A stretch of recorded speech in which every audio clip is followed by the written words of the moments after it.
नमस्कार। मैं जर्नलिस्ट रोहित शर्मा, आप सबका स्वागत है। राजेंद्र सिंह हुड्डा के मामले में राजस्थान जो करनी सेना है उसका अगला कदम क्या होगा, इस पर हर किसी की निगाहें टिकी हुई है। कांग्रेस पार्टी की भी निगाहें टिकी हुई है, राजस्थान सरकार की भी निगाहें टिकी हुई है, भारतीय जनता पार्टी की भी निगाहें टिकी हुई है, राजनीतिक विश्लेषकों की भी निगाहें टिकी हुई है और राजस्थान की जनता की भी निगाहें टिकी हुई है कि क्या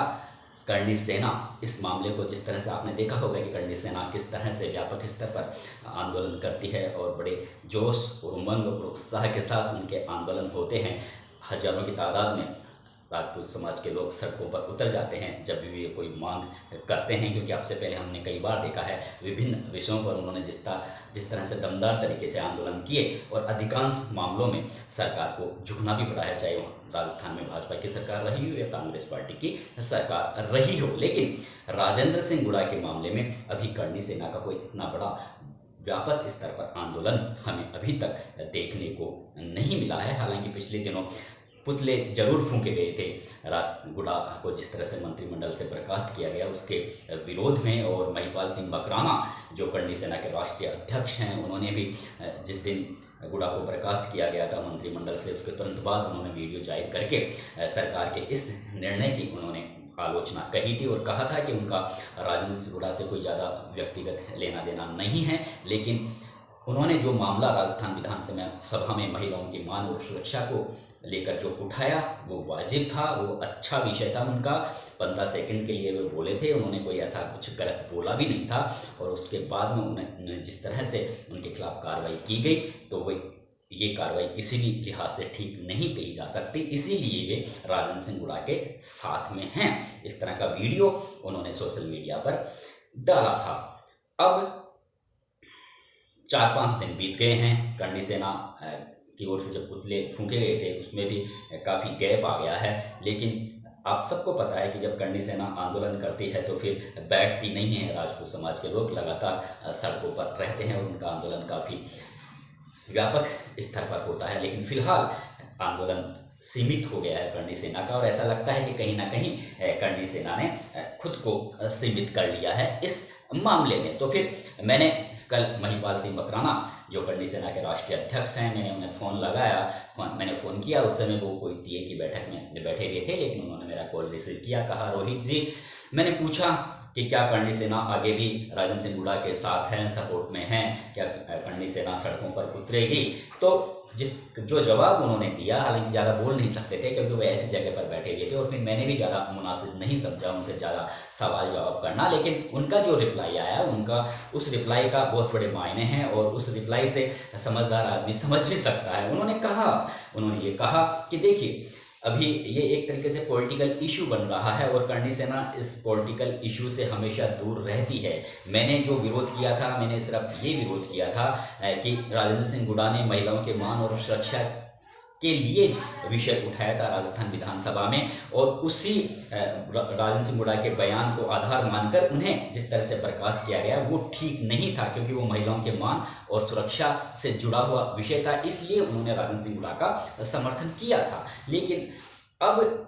ऐसा मैंने कहा तो फिर अब आगे क्या है? जब आप ये कह रहे हैं कि राजेंद्र सिंह हुड्डा ने जो बोला वो ठीक था, तो फिर अब आगे क्या है? तो उनका कहना था, देखिए, मैं अभी हरियाणा गया था, करनाल गया था, राजपूत समाज की कोई मीटिंग थी, अभी मैं आया हूँ और उनकी बातों से ऐसा लगा कि राजेंद्र सिंह हुड्डा ने कहीं ना कहीं करनी सेना से संपर्क नहीं किया है या फिर किसी भी तरह की उन्होंने हेल्प नहीं मांगी है। हालांकि राजेंद्र सिंह हुड्डा खुद राजपूत समाज के हैं। तो महिपाल सिंह मकराना ने यही कहा कि देखिए, अभी हमारी इस विषय पर कोई बातचीत नहीं हुई है और राजेंद्र सिंह हुड्डा हैं, उन्होंने अभी इस विषय पर कोई हमसे ज़्यादा बातचीत नहीं की है। अगर वे आगे बढ़कर कुछ बात करेंगे, कुछ पहल करेंगे, कुछ हेल्प की ज़रूरत होगी तो फिर निश्चित रूप से आगे हम मिल बैठ कर तय करेंगे कि किस तरह से हमें ये आंदोलन करना है। लेकिन फिलहाल अभी मेरी इस विषय पर किसी भी तरह की कोई बातचीत नहीं हुई है। तो फिर इस बातचीत के मायने यही निकलते हैं कि कहीं ना कहीं राजेंद्र सिंह हुड्डा अपनी इस लड़ाई को अकेले अपने दम पर वे लड़ना चाहते हैं। वे इसको एक तरीके से अभी उन्होंने जिस तरह से करणी सेना से संपर्क नहीं किया है, ऐसा संभावना है ऐसी, क्योंकि जिस तरह की बातें महिपाल सिंह मकराना ने कही है उससे ऐसा लगता है कि राजन सिंह हुड्डा ने करणी सेना से संपर्क नहीं किया है। हालांकि वे अपने निर्वाचन क्षेत्र में बैलगाड़ी यात्रा निकाल रहे हैं, गांव-गांव जा रहे हैं, ढाणी-ढाणी जा रहे हैं और कह रहे हैं कि मैं तो जनता की अदालत में आया हूं। मैंने जो विषय उठाया था राजस्थान विधानसभा में वो महिलाओं के मान और सुरक्षा का था। मैं खुद राजपूत समाज से हूँ और महिलाओं के मान सुरक्षा के लिए मैं हमेशा लड़ता रहूँगा, आगे भी लड़ता रहूँगा, चाहे मुझे किसी भी तरह की कुर्बानी देनी पड़े। देखिए, ये बात बिल्कुल सत्य है। राजपूत समाज महिलाओं की मान और सुरक्षा में अन्य समाजों की तुलना में ज़्यादा रहता है, क्योंकि ये इस तरह की सोच है। जब राजपूत समाज में कोई बच्चा पैदा होता है उसी समय से उन्हें कुछ इस तरह के परिवेश में उन्हें पाला जाता है। आप सबने देखा होगा कि मैं भी ग्रामीण परिवेश से जुड़ा हुआ हूँ और मैंने देखा है कई बार जो राजपूत समाज के जो परिवार होते हैं उनमें महिलाओं को काफ़ी मान और सम्मान वहाँ पर मिलता है। आजकल तो गांव-गांव में भी नल पहुँच गए हैं, लेकिन बहुत से गांव ऐसे हैं जहाँ पर अभी नल नहीं है, वहाँ पर कुएं से बावड़ियों से पानी अभी भी भरा जाता है। तो वहाँ पर महिलाएं बिल्कुल भी घर से बाहर नहीं निकलती है पानी भरने के लिए, वहाँ पर मर्द ही पानी लाते हैं अभी भी इस आधुनिक युग में भी। यानी इतना मान सम्मान राजपूत समाज के जो परिवार होते हैं उनमें महिलाओं को मिलता है। तो फिर जाहिर सी बात है, अगर राजपूतों को जब अपने परिवार में इस तरह के माहौल में वे जन्म लेते हैं, बढ़ते हैं, युवा बनते हैं, बुजुर्ग होते हैं, तो वो एक तरीके से उन्हें पारिवारिक परिवेश में इस तरह का माहौल मिल जाता है कि आप महिलाओं की मान और सुरक्षा कीजिए। तो निश्चित रूप से जब उन्हें परिवार में इस तरह का माहौल मिलता है तो फिर अन्य समाज बिरादरी की जो महिलाएं हैं उनके प्रति भी उनका अच्छा नज़रिया रहता है। और शायद यही बात थी कि महिपाल सिंह मकराना ने हाथों हाथ वीडियो जारी करके सरकार के राजन सिंह हुड्डा को बर्खास्त करने के निर्णय का विरोध किया। लेकिन अब जिस तरह से राजन सिंह हुड्डा लाल डायरी, अब वो लाल डायरी है या नहीं है, लाल डायरी उनके पास में अभी पूरी है या नहीं है, या उन्होंने लाल डायरी के पन्नों की फ़ोटो स्टेट करवाई हुई है या फिर सिर्फ वे हवा में ही बातें कर रहे हैं, ये वो जैसे कह भी रहे हैं कि जो लाल डायरी जो विधानसभा में लेके गए थे वो कांग्रेस पार्टी के विधायकों ने उनसे छीन ली। तो ये सारी सत्यता है या नहीं है, इसमें क्या सत्य है क्या असत्य है। जिस तरह से धीरज गुजर ने भी कहा था कि मैं तो उस समय यहाँ पर था ही नहीं, जिस तरह से धर्मेंद्र राठौड़ ने भी कहा कि कुछ डायरियाँ इनकम टैक्स वाले उनके यहाँ से लेके गए हैं, ईडी वाले लेके गए हैं, लेकिन जो लाल डायरी वाला जिक्र कर रहा है ऐसा कोई जिक्र तो था ही नहीं। उस समय भी कोई ऐसा कोई विषय नहीं था। और राजन सिंह हुड्डा को तो मैंने अपने घर पर रखा हुआ है, उनसे मेरे बहुत अच्छे ताल्लुकात रहे हैं। वो कौन सी लाल डायरी का जिक्र कर रहे हैं ये उन्हें भी नहीं पता है। और दूसरी तरफ राजन सिंह हुड्डा कहते हैं कि उसमें बहुत गहरे राज छिपे हैं, बड़े बड़े नेताओं के राज छिपे हुए हैं, और जब मैं उन राज को खोलूँगा तो उसमें बड़े बड़े नेता जेल भी जा सकते हैं। तो वो इस तरह की एक भ्रांतियाँ बनी हुई है राजस्थान की पब्लिक में भी और मीडिया पर्सन में भी। अभी वो लाल डायरी का जो रहस्य है वो खुलकर सामने नहीं आया है कि ये लाल डायरी आखिर है या इसमें है, आखिर क्या है इसमें ऐसा जिसको लेकर राजन हुड्डा इतना तिल मिलाए हुए हैं। तो जो महिपाल सिंह मकराना है उनका जो वीडियो आया था वो राजन सिंह हुड्डा की बर्खास्तगी के खिलाफ आया था। अब बाद में उन्होंने जिस तरह से लाल डायरी का जो जिक्र किया राजस्थान विधानसभा में, उस विषय पर महिपाल सिंह मकराना ने अभी कुछ ज़्यादा बोला नहीं है और कहीं ना कहीं करणी सेना ने खुद को सीमित कर लिया है। और जो जिस तरह की बातें कुछ सेकंड की बात हुई थी मेरी उनसे मोबाइल से, उससे ऐसा लगता है कि अब करणी सेना भी कहीं ना कहीं उसने खुद को इस मामले में काफ़ी सीमित कर लिया है। हालांकि ये बात अलग है कि जैसे वे कहते हैं कि राजन सिंह हुड्डा अगर आगे पहल करेंगे, अगर उनसे हेल्प मांगेंगे तो फिर करणी सेना विचार करेगी। तो फिर आगे करणी सेना का कैसा स्टेप रहेगा, किस तरह का वह आंदोलन तैयार करेगी, इस पर हर किसी की निगाहें अभी जरूर टिकी हुई है। लेकिन फिलहाल अगर ओवरऑल देखा जाए तो जिस तरह का आंदोलन करणी सेना करती रही है, आपने देखा होगा कि अब से पहले जो जो आंदोलन करणी सेना ने किए हैं, जो जो मांगे रखी है, उन सब मांगों को चाहे प्रदेश में किसी भी पार्टी की सरकार रही हो, उन मांगों को वो मानती हैं, क्योंकि राजपूत समाज का एक बहुत बड़ा संगठन है। ये राजस्थान का ही संगठन नहीं है बल्कि पूरे ऑल इंडिया लेवल का ये संगठन है और एक आवाज़ पर राजपूत समाज एक जाजम पर इकट्ठा भी हो जाते हैं और उनका आंदोलन हमेशा दमदार तरीके से होता है। लेकिन अभी राजन सिंह हुड्डा के मामले में ऐसा कुछ हमें देखने को नहीं मिला है। फिलहाल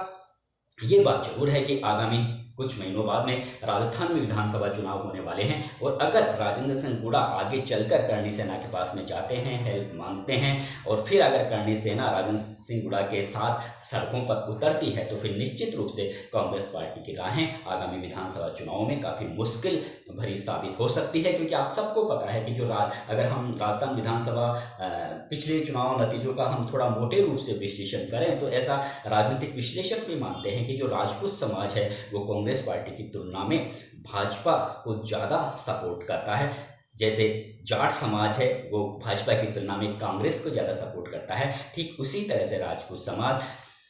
कांग्रेस की तुलना में भाजपा को ज़्यादा सपोर्ट करता है। और अगर ये मामला अगर तूल पकड़ता है राजेंद्र सिंह गुड़ा वाला, करणी सेना खुलकर सड़कों पर आएगी आने वाले दिनों में, अगर कुछ इस तरह का बातचीत का माहौल बनता है राजेंद्र गुड़ा और करणी सेना के बीच में, तो फिर निश्चित रूप से राजस्थान सरकार के लिए यानी कांग्रेस पार्टी के लिए आगामी राहें काफ़ी कठिन साबित हो सकती है। लेकिन फिलहाल ऐसा दिखता नहीं है। जिस तरह की बातें मेरी महिपाल सिंह मकराना ने जो शब्द मुझे कहे, उन शब्दों का अगर मैं मोटे रूप से विश्लेषण करूं तो वे अभी इस मामले में इतना ज़्यादा उतावले भी नहीं हो रहे, इतने ज़्यादा अभी, क्योंकि वो जो लाल डायरी वाला विषय आ गया, ये जो बाद में जो लाल डायरी का जो विषय राजेंद्र सिंह गुड़ा ने उछाला है, उसमें कहीं ना कहीं महिपाल सिंह मकराना को भी लगता है कि ये कुछ ज़्यादा हो रहा है। क्योंकि अगर करणी सेना अगर इस लाल डायरी के विषय को भी उठाएगी तो फिर लोग पूछेंगे कि राजेंद्र सिंह गुड़ा ने पहले क्यों नहीं उठाया ये मामला, जब वे सरकार का हिस्सा थे, इतने साल से हिस्सा बने हुए थे 2-3 साल से, तो इस मामले को पहले उठाना चाहिए था। यानी राजेंद्र सिंह गुड़ा ने भी कहीं ना कहीं गलती की है, कहीं ना कहीं राजस्थान की जनता के साथ अन्याय किया है, राजस्थान की जनता को अंधेरे में रखा है। अगर उन्हें ऐसा लगता था कि इसमें गलत है लाल डायरी में, तो इसका जिक्र पहले करना चाहिए था। तो शायद यही बात महिपाल सिंह मकराना सोच रहे हैं, समझ रहे हैं कि अगर वे अब इस मामले को लेकर अगर सड़कों पर उतरेंगे तो फिर निश्चित रूप से जनता में करणी सेना की छवि भी ठीक नहीं रहेगी। जब तक उनको बर्खास्त का मामला था तब तक ठीक था, लेकिन ये जो लाल डायरी आ गई तो लाल डायरी में फिर अगर करणी सेना सड़कों पर आएगी तो अन्य जाति और बिरादरी के लोग करणी सेना से यही पूछेंगे कि आप राजेंद्र सिंह गुड़ा को ये तो बताइए कि वे 2-3 साल से चुप क्यों बैठे हुए थे, जब इसमें इतने गहरे राज थे तो फिर आप चुप क्यों बैठे हुए थे। आप इसीलिए चुप बैठे हुए थे कि आपके पास में लाल गाड़ी थी, मंत्री का ऐशो आराम जो सुख था वे भोग रहे थे, और जब आपको मंत्री पद से हटा दिया गया तब आप कह रहे हो कि लाल डायरी में बहुत बड़े रहस्य हैं राजस्थान सरकार के। तो शायद हो सकता है करणी सेना के जो राष्ट्रीय अध्यक्ष हैं महिपाल सिंह मकराना यही सोच रहे हो कि अब ये जो लाल डायरी वाला जो विषय आ गया है और इसको भी अब जब वो सड़कों पर आएंगे तो ये विषय भी राजेंद्र सिंह गुड़ा के साथ में जुड़ा हुआ है, तो फिर अन्य जो जाति और बिरादरी के लोग सोचेंगे कि भाई करणी सेना भी अब कम से कम राजेंद्र सिंह गुड़ा से ये तो पूछिए कि आपने पहले क्यों नहीं बताया इस लाल डायरी के बारे में। 2-3 साल से आप बिल्कुल सरकार के साथ थे, आप बिल्कुल यानी जब सरकार अपराध बोध में ग्रसित थी तो उस समय आप भी थे, आप बिल्कुल चुप थे, आप चुप क्यों बैठे थे। तो ये सवाल करणी सेना से राजस्थान की जनता पूछ सकती है अगर वो राजेंद्र सिंह गुड़ा का सपोर्ट करती है तो शायद यही बातें महिपाल सिंह मकराना सोच रहे होंगे और इसी वजह से उन्होंने खुद को शायद सीमित कर लिया है। खैर आने वाले दिनों में देखेंगे कि आगे क्या होता है, राजेंद्र सिंह गुड़ा क्या करणी सेना से सपोर्ट मांगते हैं या नहीं मांगते हैं, या फिर वे इंडिविजुअल रूप से इस लड़ाई को लड़ने के मूड में हैं। फिलहाल ऐसा दिखता नहीं है कि करणी सेना इस मामले को अब ज़्यादा तूल देने वाली है। लेकिन अगर राजपूत समाज अगर एक जाजम पर बैठता है, राजेंद्र सिंह गुड़ा आकर करणी सेना से हेल्प मांगते हैं तो फिर हो सकता है महिपाल सिंह मकराना या करणी सेना का फिर अगला स्टेप वे कोई बड़ा आंदोलन की रचना तैयार करके सड़कों पर उतरे। लेकिन ऐसा लगता नहीं है क्योंकि ये जो लाल डायरी का जो विषय आया है उसके बाद में शायद कहीं ना कहीं करणी सेना ने भी खुद को बैकफुट पर कर लिया है। अगले वीडियो तक मैं आपसे इजाज़त चाहता हूँ दोस्तों, नमस्कार।